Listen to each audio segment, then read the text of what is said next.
መልካም አመሰግናለሁ። ዛሬ እዚህ ጣቢያ ላይ የተገኘሁት እኔም ድምጽ የምሰጥበት ቦታ ነው። በዚህ ዙሪያ ላይ ጥቅል በኮምቦልቻ ቃሉ ቁጥር 1 ያሉ የምርጫ ጣቢያዎች እናንተም እንዳያችሁት ህዝቡ ከ11 ሰዓት ጀምሮ ወደ ምርጫ ጣቢያው እየተንቀሳቀሰ ነው።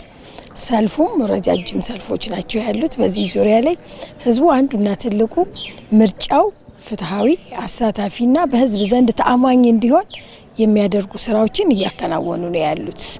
ስለዚህ ረጃጅም ሰልፍን ቢኖር ህዝቡ ድምጹን ለመስጠት ካርዱን ይዞ በተገቢው እየጠበቀ ነው ያለውና የሚወስደው ጊዜ ይኖራል።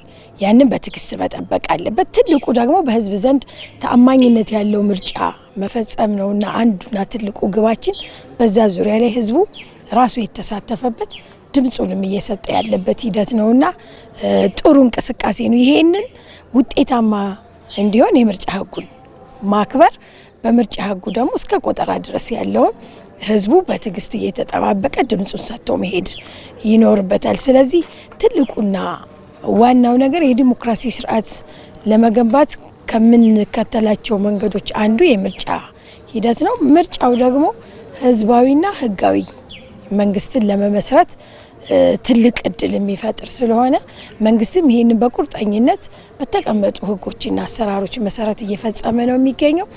ትልቁ መስካሪያችንም ህጋዊ መሆናችንንም እንዲሰጠን የምንፈልገው ህዝባችን ነው። በዛ ዙሪያ ላይ የህዝቡ ተሳትፎ በጣም ያማረ የደመቀ ነው። በምርጫው ዕለት ይሄን ነው የሚመስለው። ከምርጫው በፊት ደግሞ በቅድመ ምርጫው ላይ የነበረው ተሳትፎ ትልቅ ነውና አሁንም ይሄን ተሳትፎ ከምርጫም በኋላ እንዲያረጋግጥ በትዕግስት እንዲጠብቅ ውጤቱንም በተገቢው ደግሞ ያለውንም እውነታ እንዲያስረዳ ጭምር ለህዝቡ ጥሪ ማስተላለፍ እወዳለሁ። እንግዲህ ዛሬ መርጠዋልና እርሶ እስቲ ተሞክሮውን ለምዶት ምን ይመስላል? ምን ታዘቡ? እርሶ ምን ይመስላል? እኔ የመረጥኩበት ጣቢያ ላይ አንደኛ ህዝቡ ጂንአድ ምርጫ ጣቢያ ነው የተገኘሁት በቡርቼሌ ቀበሌ። እዚህ ላይ ከ11 ሰዓት ጀምሮ እንደወጡ የታዘብኩበት ነው። ሰልፉንም ለመጠበቅ በትዕግስት እየተጠባበቁ ነው ያለው። ዋናው ግን የህዝቡ ስሜት ምርጫ ማካሄድ የራሴን መንግስት ለመመስረት እድል ይፈጥራል የሚለውን እያረጋገጠ ያለበት ነው። ትዝብቴ በዚህ ይሄ ነው።